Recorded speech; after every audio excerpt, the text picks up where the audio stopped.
Out of the street corners they scream. You knew it was coming. You've been waiting for this for months. Rumour hardened into fear and now they scream at you. The sirens, their hysterical wail tearing through the white noise of the city. And you run. You run to pick up those things that can never be replaced. A picture of them in the days when they still loved you. Your mother's wedding ring. And then you turn to your shelf of games. You only have room for 5. 5 games for Doomsday. 5 Games for Doomsday is a show in which board game personalities are thrust into a cabin in the woods to outrun an oncoming disaster, but can only take 5 of their games with them. But which will they choose? My guest this week is the person who put cooperative games on the map, literally. A former user experience designer, he came to prominence in 2008 when he designed what remains the most famous cooperative game on the market, Pandemic. He has gone on to design the wildly successful Forbidden series and had the #1 on Board Game Geek with Pandemic Legacy, and has many other successful titles including Roll Through the Ages and Era. My guest this week is Matt Leacock. Matt, welcome to the cabin. Hey, thanks so much for having me. So my first question is how difficult was it for you to pick the 5 games to take to the cabin, and what kind of criteria did you use? You know, it didn't take me that long. I go over to my shelf quite a lot, and I just grabbed the stuff that I thought I would be pulling off or wanting to pull off my much smaller shelf in the future. The criteria I used were, I just wanted to get a good mix of things, really. I wanted to get something that was a little lighter, that I could play without a whole lot of teaching, something a little bit crunchier and longer term. And basically, I was just trying to think of all the different kind of situations I might be in and trying to make sure I had a game for each of those. And you weren't tempted at all to take any of yours with you? No. I play my games when I'm designing them, and then they sit on the shelf, and I'm usually playing the next game that I'm working on, or I'm playing someone else's game just for a change of pace. So I don't go back and revisit a whole lot of my designs unless I'm actually working on them at the time. And so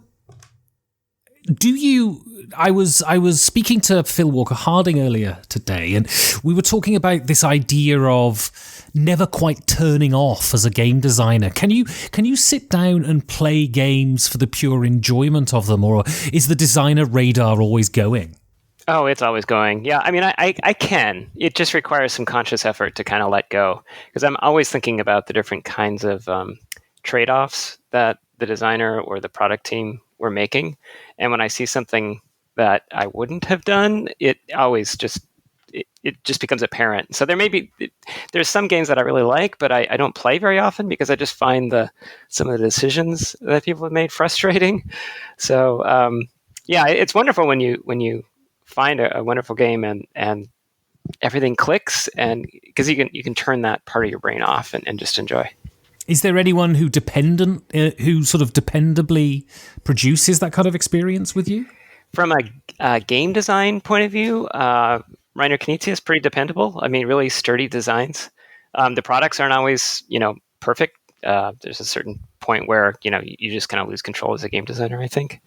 And it's, it's too much to ask that every product's perfect or exactly meet my tastes. But he, the math behind his games is always really solid, and the economy of, the gameplay for the amount of rules is always really, really sharp. So he's been a real favorite for a long time. And so how would you feel about your game collection sort of being immolated in the apocalypse? Are you a materialistic person? Do you feel better having things around you, or are you quite happy to be minimalistic? Oh, I think it would be fine. I should qualify that. I think I might do better than most people with collections that number above 100. I'm happy to kind of clean out stuff and find that kind of freeing. I think I would certainly mourn for the loss, but it might not be as bad for me. Someone who just kind of like takes some enjoyment from getting rid of excess cruft around the house. So I want to go back to the beginning then. When did games enter your life? Have you always been a gamer from childhood? Yeah, I've been playing since I was really, really young. I mean, I like many people, I started with mass market stuff. I remember distinctly my first game of Monopoly and playing around with Risk and playing Aggravation and so on. With family, we played a lot at the farmhouse where my mom grew up.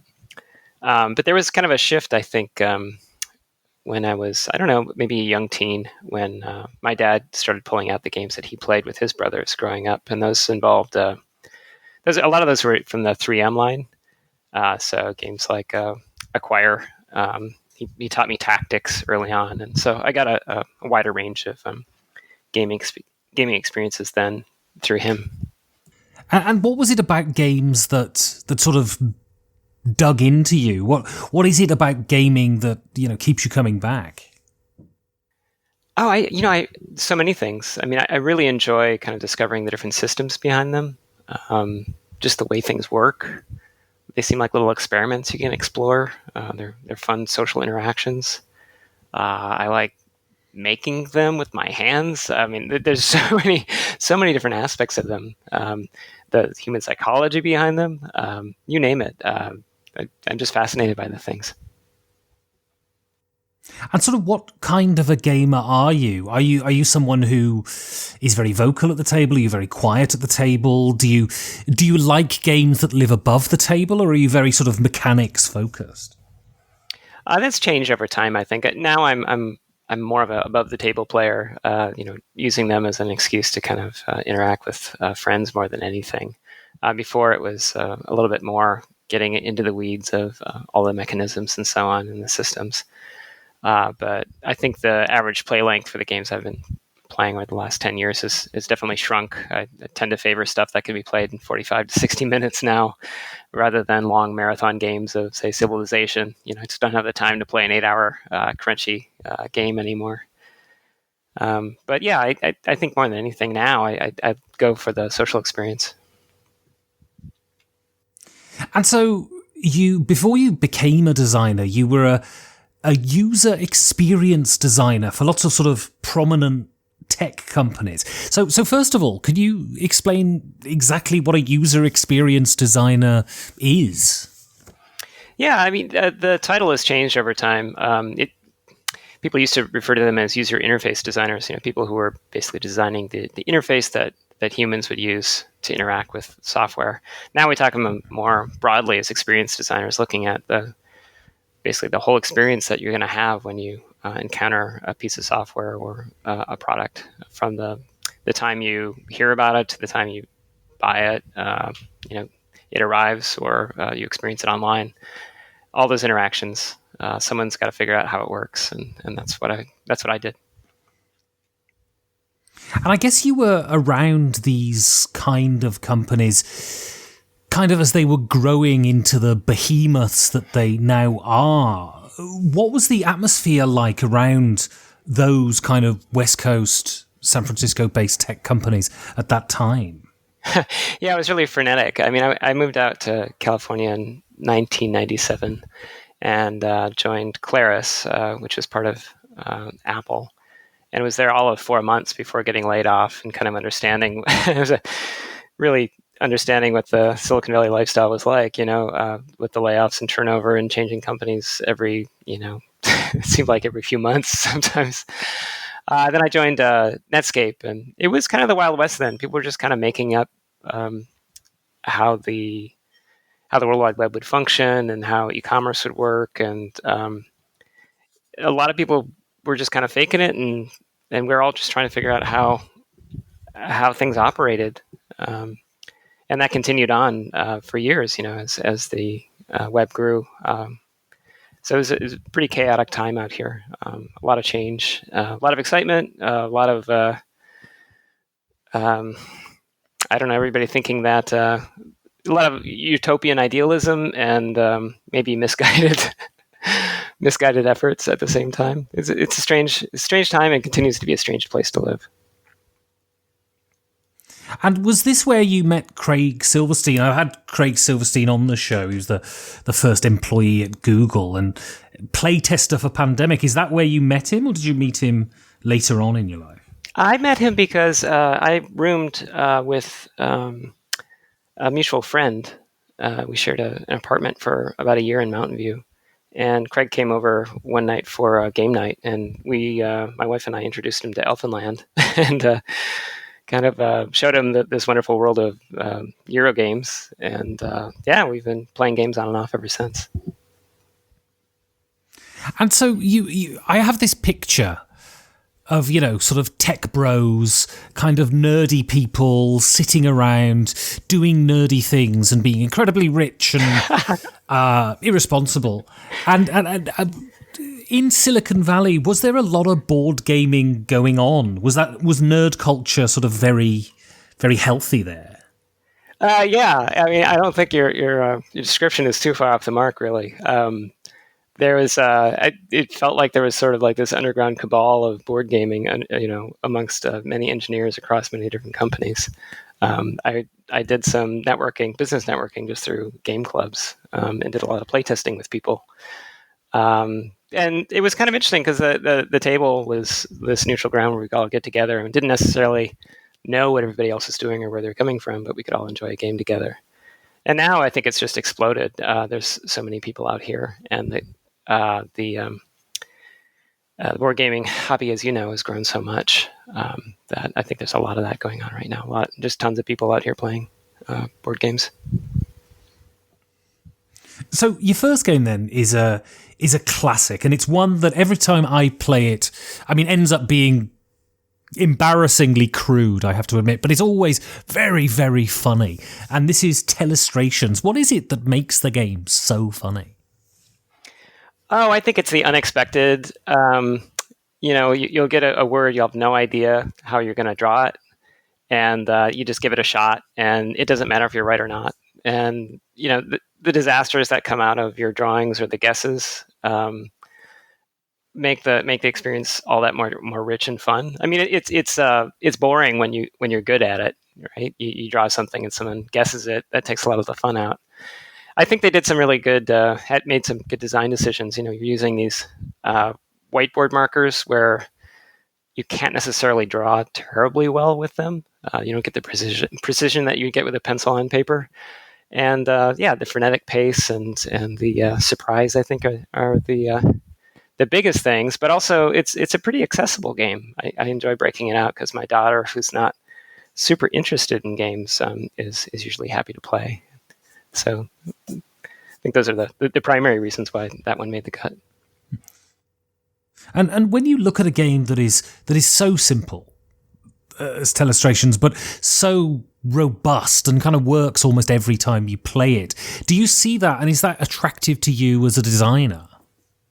Oh, certainly, yeah. I mean, I love getting games and working on games that I feel confident people can just pull off the shelf and will work. I'm always thinking about that hesitation as someone's trying to figure out what they're going to play next. If there's reasons why they're going to leave it on the shelf, I want to see if I can take care of those. And I don't think Telestrations has many of those, other than maybe your whiteboard markers might dry out. It's a pretty sturdy title.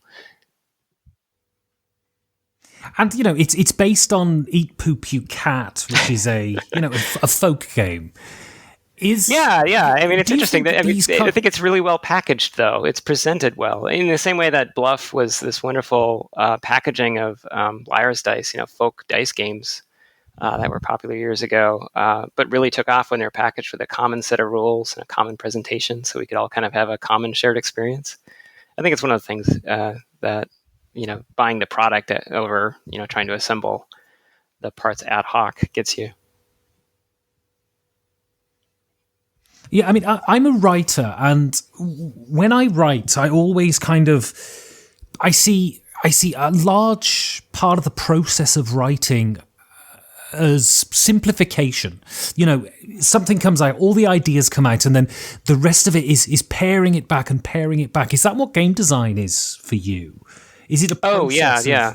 Well, I think there's two ways to approach it, and I vacillate between the two of them. One way is you just throw all your ideas against the wall, and you build a kind of a big ugly prototype, play around with it, and see what sings, and then tear away everything else. And that's a big part of development. And that's the most difficult thing is taking stuff out of a game that's working well, and knowing that you have to be kind of brave to pull things out, and knowing when to stop pulling stuff out. That's sort of like someone chipping away at a sculpture to reveal what, the beautiful object within it. But I also work from the other direction where I might brainstorm quite a bit and experiment quite a bit. But once I find sort of a core idea or a central idea to a game, I'll try to start with that and then only add things to it that sort of like realize that central idea and bring it to life. So I kind of go back and forth between the different approaches. So I want to go on and talk more about your design now. So I recently watched the documentary The Designers, and you sort of talked a lot in that about your sort of history of design, and you mentioned a lot that you used to design a lot with your uncle. Sort of what can you sort of expound on that, and how important was your uncle to the designer you eventually became? Yeah, I did a lot of experimentation and playing around with my uncle Pat. We'd play games together, and sometimes they were just terrible. And I remember thinking, oh, we can do better than that. And we would just do it. I think what he brought was just the sense that, of course you can do that. This is what people do. They design games. And he'd spent hours. He did a Steamboat game, I think. We played it one afternoon, the entire family. I think we must have played it for like 5 hours. And it wasn't about like trying to win or lose. It was just really enjoying the whole experience. He had sunk hours and hours into that and kind of like modeled the behavior of someone designing games and just enjoying it and getting so much satisfaction out of it. So I just loved that and wanted to keep doing it. And do you think that you were naturally predisposed to being a game designer? Is there something sort of hardwired into you that you're able to think in that way? Oh, I don't know. I suppose. I mean, different people really find enjoyment from different types of activities, and I got a lot of enjoyment from that. And I think because of it, I did it more, and that probably just created some sort of like feedback cycle where I got better at it because I was enjoying it so much. I don't know, this whole nature versus nurture thing. I think part of it is just like you do more of what you love, and sometimes that really pays off. And so how long did it take you to become what you would consider sort of good at designing games, where you got to a point where you thought that these games are not just, fun distractions, a hobby, that I could actually present them to people and they would be viable and playable? A long time. Real long time. I heard someone mention that, to become a good poet, you have to write 200 really terrible poems first and kind of get them out of your system. I'd been designing games since I was quite small. I did little roll and move things. That was sort of like a first generation of them. And then I played, like Avalon Hill war games and made some pretty terrible fantasy war games. And then I did a bunch of crude Euro game type games, and tried my hand at different types of expansions. I did the obligatory Monopoly expansion that I think only I played. I played. I worked on a lot of different games, and so I think I did. Pandemic was the first viable game that I pitched, I think, of all the ones that I had worked on, and that was in '94. So I don't know. I mean, decades of bad games. So your next game then is from someone you've already mentioned, it's Reiner Knizia. This is Yellow and Yangtze, and we've kind of touched on it. But how important do you think Reiner Knizia is to the world of game design? Well, I think he's sort of set a model for how one can be a professional game designer. I mean, he's got a very large catalog of products, and many of them are extremely high quality. He's shown that you can do. You don't have to be a one-trick pony. He's got a whole set of. He's got his tile laying series of games and his auction set of games, and he's not afraid to break new ground. He did the first cooperative game that I really loved, Lord of the Rings. He's done a deck building game I like quite a bit, even after playing many different deck building games. So I think he's a pretty prominent figure there. Also shows how you can maintain this catalog of licenses across different publishers and set an example for me in that regard. So I would say pretty important. So he's not just an inspiration in terms of the work that he does, but it's also the way he is as a game designer. So it's art and business. Yeah. He strikes me as a very savvy business person. And I respect the work that he's done quite a bit. And so you did mention it. I mean, sort of how influential has he been to you, and especially the Lord of the Rings game? Because as far as sort of my research has led me to believe, the Lord of the Rings game was the first kind of co-op that really drew the attention of a lot of people. Yeah, that's right. I had played Shadows over Camelot, and I'm trying to think if I probably played Arkham Horror before that. But it was really playing Lord of the Rings that struck a nerve. That the just playing that made me realize how intense cooperative games could be. You really felt you felt Sauron breathing down your neck, and you could sacrifice your life for your fellow Hobbit friends. It was a pretty intense experience, and it led directly to the design of Pandemic. And so back to Yellow and Yangtze then. Why did you choose Yellow and Yangtze and not Tigris and Euphrates, which is probably the one people know more? Yeah, I mean, I think before Yellow and Yangtze had come out, I probably would have picked Tigris and Euphrates, because that's been a real favorite of mine. I think I just like the overall. Let's see, what do I like about Yellow and Yangtze more? I think the product design is lovely. I like that there's more opportunities for creative play on the board, I think. And it feels like some of the design decisions of Tigris and Euphrates that felt a little gamey, or like they weren't as elegant, have been solved in Yellow and Yangtze. So I want to go on then and talk about the game that you're most well known for, and this is of course Pandemic. So you said Lord of the Rings fed into Pandemic. How did the idea for the game come about? It was two things, really. I mean, one was I had played Lord of the Rings with my wife, Donna, and we really enjoyed that quite a bit. We played some negotiation games or really competitive games prior, and didn't always have a great experience. The kind of thing where, you put all your energy into winning and you feel terrible at the end of it because you've been exercising all this psychological manipulation, and emotions that you generate during those games can bleed over into the real world and so on. I didn't have any of that when we played cooperative games. We'd have this really intense experience together, and even if we lost, we always enjoyed the game afterward, because we were in it together. So I wanted to capture that in a cooperative game myself.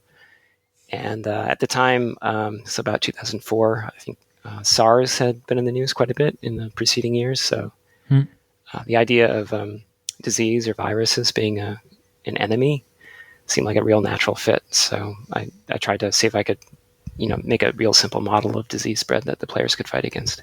And so when I interviewed Craig Silverstein, he said he was a playtester on Pandemic, and he said its earlier iterations was a lot more complex. What did you leave out of the final design? Oh God, yeah, that was a long journey designing that game. I mean, I think I spent 3 years on it, and early on, there was a different kind of economy to it. So you had cubes to spend, and you had cards that you could collect, and at the end of each game, you could collect cubes or cards, and during each turn, you could turn in cards for certain things, or you could drop cubes behind.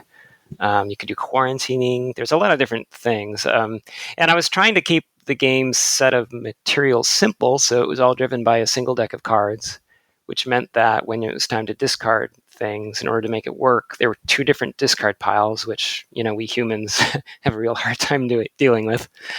So there are a lot of things that were different about some of the earlier versions, and it was just a matter of hacking away at it until I could make the game kind of match the way people thought, and simplify the economy into basically what you have now, which is just an action point allowance. You got 4 actions to spend each round now. There's no cubes or any other kinds of goods, right? When you're playing.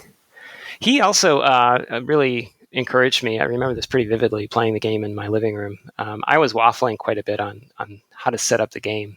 For a while there, you shuffled all the epidemic cards into the game, and that really simplified setup considerably. As anybody who's ever set up Pandemic knows, setting up can be kind of a pain.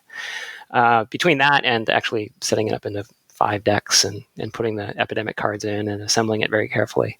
So he basically said one of the, that he cornered me and said, look, you have to make a call about this. You have to decide which way it is, because I kept going back and forth and ultimately ended up with the fussier setup with the better experience won out after his encouragement. If anyone asks me what my favourite mechanic in gaming is, the answer has been the same since I got into gaming, and I can't see this ever changing. And this is, in Pandemic, when you get an epidemic card and then you reshuffle the cities and place them back on top of the deck, so the tension is ramped up. Did you have a sort of clouds parting, rays of sunshine shining down onto you when you came up with that idea, or does it surprise you that I'm so enthusiastic about it? No, I was very enthusiastic about it too, and I found it really early. I found it probably within the first half an hour of playing around, just experimenting with a deck of cards. And when I did that, sort of playfully, not knowing what to expect, I saw that, oh wow, this is going to intensify the disease, and this is really interesting. And then I coupled that with the idea of outbreaks, which came from an earlier game I had done about chain reactions and nuclear particles accelerating and splitting and out of control. I got really excited about that. And that's really the hook that brought me through the 3 years of development, trying to chase that idea of things just spiraling out of control from very simple rule set. Really interested in emergent behaviors from simple rule sets, and that really scratched the itch and got me excited. And so Pandemic took a while to gain traction. It wasn't an instant hit. It was a sort of slow burn. Do you think that would be possible in today's gaming market, or do things tend to burn bright for a short amount of time and then go out? I think it'd be really hard to get that now. Yeah, I think things just seem to be one and done. You do the big single run, and then people move on to the next thing. So I think it's much more the exception now. I think people have far less time to market their games because everybody just moves on to the next big thing because there's so much new product coming out. And was it the success of Pandemic that led you to become a game designer full-time? Because you went sort of full-time quite a bit later than the release of Pandemic, right? Yeah, I mean, it's no small thing to switch from your day job, especially where I'm living in Silicon Valley. The cost of living is pretty high, to decide to switch from a cushy, fairly cushy job out here, and do something that's risky when you only get paid 4 times a year. You don't know what your income's going to be. Your health insurance isn't covered. There's a lot of big unknowns. But at a certain point, it made sense to switch from one to the other. And so, when people talk about how they got into the hobby, the thing that sort of hooked them in, a lot of people say D&D, Avalon Hill, Catan, and me and a group of other people are now starting to say it was Pandemic. For me, the first time I played Pandemic, I thought, my God, games can be this. This is absolutely unbelievable. How does it feel when someone says something like that to you? Do you feel incredibly gratified? Yeah, well, those are going to be my words. Yeah, incredibly gratified. It's just wonderful to hear that. I love hearing that the game has brought people into the hobby. I think the only thing I love hearing more than that is that sometimes people say, it brought me closer to my spouse or my family, or this is a special experience I got to share with my dad, that sort of thing. When the game brings people together, I just love that. And you've been around sort of doing the rounds of interviews at the moment because, as we're recording this is the sort of period of the coronavirus and we're all social distancing. How have you felt about being the person to come to about the spread of pandemics? Is that a bizarre thing?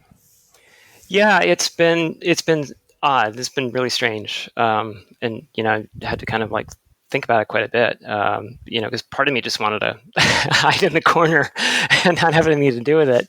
It's a very strange thing when your game gets a lot of attention because of its topic. There are some things though that I think I do enjoy talking about, and that the game is about cooperating, coming together to face a crisis, and I think we should be thinking about that. And it also gives people a chance to kind of, I don't know, maybe use it to as like the safe place where they can maybe confront the big bad and deal with their fears a little bit. And I totally understand people who do not want to go anywhere near the thing. I mean, we get enough of this stuff with news media right now, and I can understand wanting to play something much more light and happy than this game. But I decided it didn't make a whole lot of sense to just hide in the corner and really try to talk about both the positive aspects of gaming and being together now, and as well as some of the messages of the game of really trying to cooperate around the world, and science over violence and all that kind of good stuff. And removing the sort of particular politicians from the equation, how do you think we're doing at the moment? When you look out on social media and you look at the way people are reacting to this, are you made happy, or are you sort of slightly withering at the way the human race are dealing with this crisis at the moment? I think without speaking about particular politicians, I'm encouraged by the way certain governors are taking action. Generally speaking, the more local you go, I think the better the behavior has been, at least speaking about the states.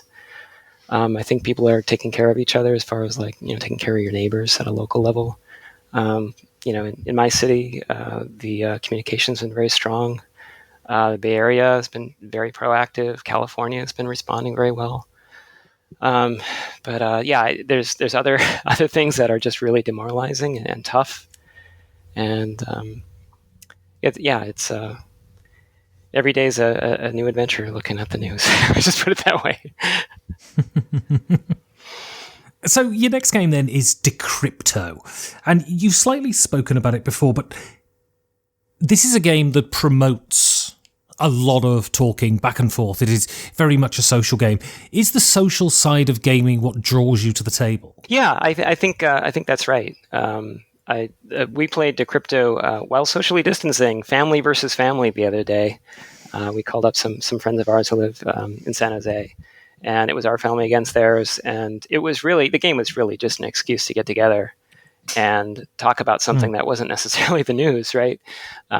We got to challenge each other and have a good time with each other for, I think we had a marathon game. I think it went like 2 hours, and that was just playing 2 rounds. The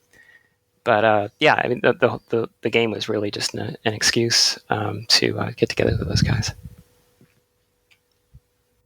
And how important is, even though we can't at the moment, and I guess we're pining towards it, we're pining for that sort of human interaction, how important is sitting across a table from other human beings, not being lured by the distraction of screens? I think it's really important. When I go to my game night, I pull my phone out of my pocket and I sit it on the shelf, away from me. I just don't want to be pulled out of the experience. So I think the video conferencing can be kind of annoying sometimes, because you need to, unlike an audio conference where you can just kind of pay attention and like do the dishes or something while you're on it. With a video conference, it does demand your attention, and it may be a pretty good proxy for across the table communication, because you're making pretty close to eye contact. I mean, the camera's off a little bit, but I think it is one of the best things about tabletop gaming is it does create this connection across the table. And so I've always been kind of reluctant to add any digital features to my games, like games that are moderated by applications and so on, because I fear that they'll they introduce this new vector for distraction that takes people away from the experience. And sort of, how many friendships have you discovered through gaming? Is your friend circle primarily gaming people, or do you separate players from friends? Oh, it's all a big old mixed bag. It's interesting because is that when I moved out here in '97, I shortly thereafter joined a game group called the Silicon Valley Board Gamers. That's been running, I think, since '97. So we're coming up on 23 years now. And some of the first people I met in that group are some of my closest friends. But it's gone the other way too. I mean, there's a bunch of friends that I've met through work or through friends of my spouse, and we've just come to bring games into, like after we have dinner or have a glass of wine or whatever, we'll break out a lighter game. And I can even think of my neighbors have started playing games as well. The depth or the weight of the games is often variable across the different groups, but I found that it's something that we enjoy regardless of whether we met each other through the hobby or met each other through work or through like physical proximity. So the sort of second pillar on which your fame is built is Pandemic Legacy. How did the idea for Pandemic Legacy come about? Was it brought to you, or did you come up with it? It came out of a discussion with the publisher at the time. We were thinking of different ways we could continue the Pandemic brand, and it was a brainstorming session. And it wasn't any big aha moment. We were just thinking of the different things we could do with it. Could we make a dice game, or could we make a card game, or I don't know, could we make a legacy game? And when when that suggestion was first made, I think we all just kind of laughed a little bit. I didn't take it very seriously. I'm not sure why I didn't take it so seriously. I think it might have been because I didn't have a tremendous amount of time to design at the time, and maybe I thought it would be too big of an effort or something, or too weird. In any case, I just kind of left the idea alone. But I think it was about a year or two later where I just got an idea for how a story might evolve with the game. And I started sketching, filled a couple notebook pages of it, of the idea really, really quickly, and reached back out to the publisher and said, hey, you know what, can you get me an introduction to Rob Davio? And after a couple emails back and forth, we got in touch, and he immediately agreed with, I think he wrote yes in like 72-point type in his response. And we've been working together ever since. It's been wonderful. I think we've been working together for 6 years now. Maybe longer. I'm not sure. So I don't know what's going to happen when we have to stop working together. It's been really fun.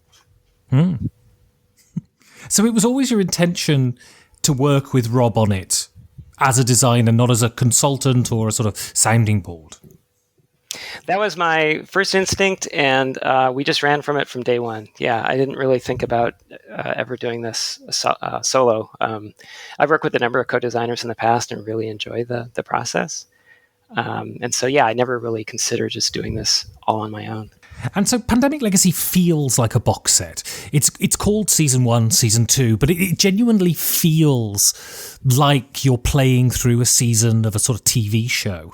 Was that there from the beginning? Did you think I want to feel like this is a HBO show?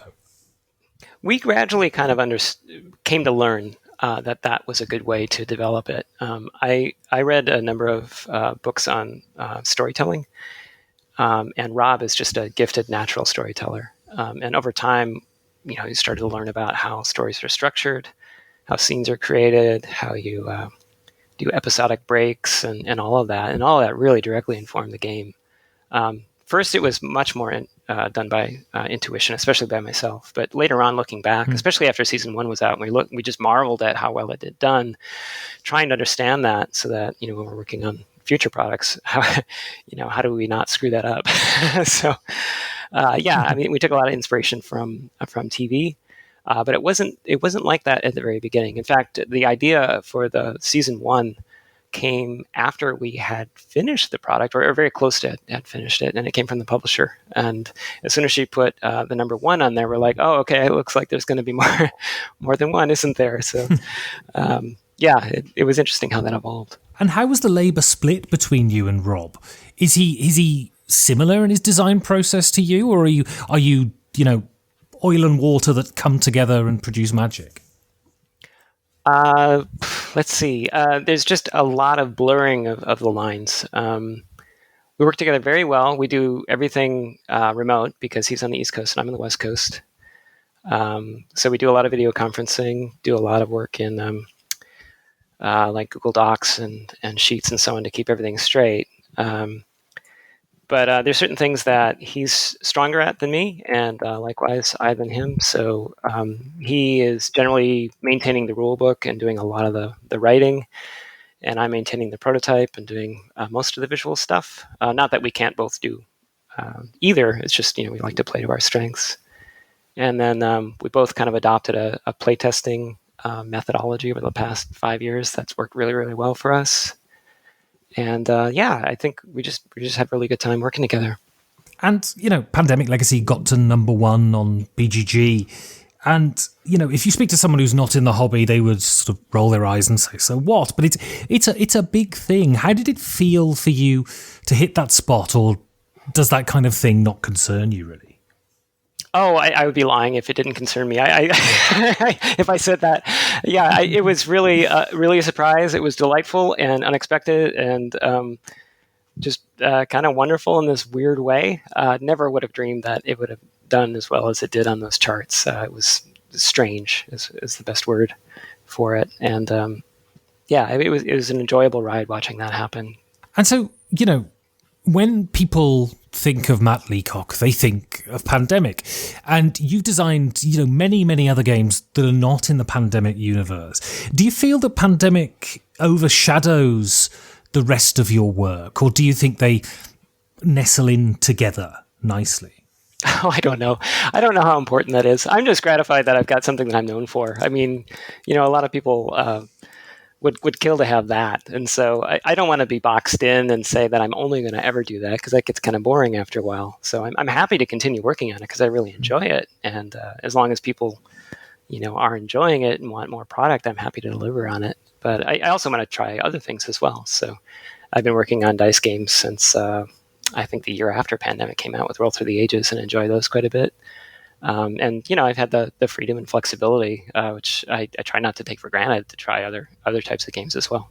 So your next game then is another Reiner Knizia, and this is the Quest for El Dorado. What does this do that other deck builders don't? What I like about Quest for El Dorado is that it's a race, and you can't be so hung up on making the perfect deck that you lose track of the fact that you're running towards somewhere and someone else may beat you if they're less concerned about making the perfect deck.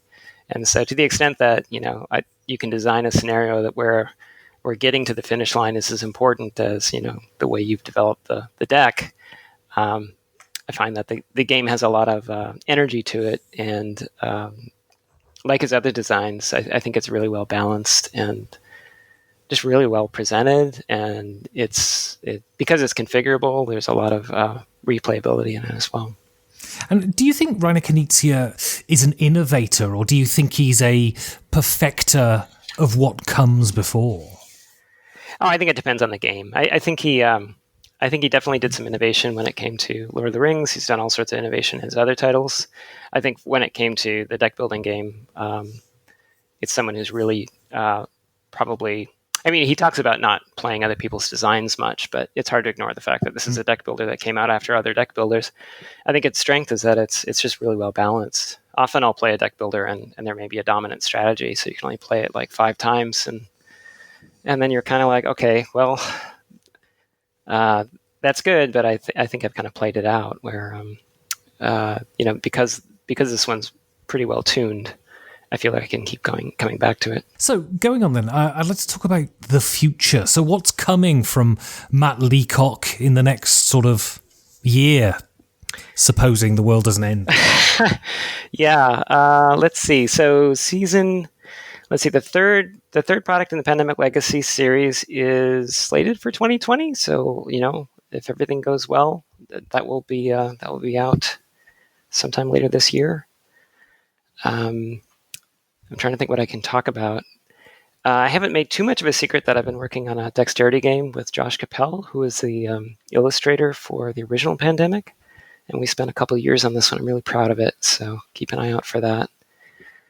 And yeah, about a half a dozen other projects. There's the Era Medieval Age expansion that's due out later this year, which adds a lot of new buildings and so on to Era and expands all the different possibilities you've got when you're building your city.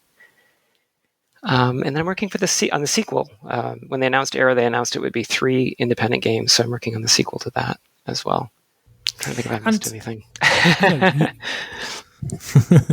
You've talked about, still enjoying working on Pandemic, and it's allowed you to work with great designers like Paolo Mori and Euron from the Splotter guys. Do you see your journey with Pandemic ever ending? Oh, as long as I'm designing games and people are looking for more Pandemic stuff, I'm happy to provide it. It's a pretty big space, and there's a pretty long roadmap of ideas. So, as long as there's demand for it, I'm happy to keep working on it. And are there any designers that you'd love to design a Pandemic co-design with? Oh, that's a good question. I really enjoy working with people from outside of game design, to be honest with you. People who have never designed a game before, because they bring all these fresh outside perspectives. So I am working on a cooperative game right now with a first-time designer and just having a great time with that. So yeah, I think rather than trying to find a established designer, maybe just find people who have just wickedly strange ideas or offbeat ideas because they haven't been, knee-deep in the hobby for so long. So there's no Pandemie with Uwe Rosenberg on the top? I don't think so. I love Uwe's stuff, but I'm not expecting that to happen. And so when you think about Pandemic, the effect it's had, the sort of, bringing cooperative games into the limelight and how many cooperative games there are now, do you think that you've had a significant effect on shaping the hobby? It's hard to draw a direct line. I mean, I heard all these anecdotal reports of cooperative gaming really taking off after Pandemic, and so I went back and tried to actually look at the numbers. And after 2008, when Pandemic came out, there was a huge rise, like 400% rise. But you also have to look and say, okay, well, Ghost Stories also came out then, and Space Escape came out then, and I think there were other co-op games came out around that time, and I think the market was just ready for it, and people had kind of learned a number of game design patterns that fit well, and it was just the right time. So your last game then is a co-op, and this is Magic Maze. Why are you taking this one to the cabin? I like this game quite a bit because it's just this crazy, fun, cooperative experience where everybody's silent and you're all just trying to make do. And you have these. Part of the fun is just how frustrating and goofy the experience can be. I picked this one specifically because it's got, I think, like 13 modules in the base game, and I've got the expansion that I haven't cracked open yet, and it looks like it's got some really fun puzzles as well.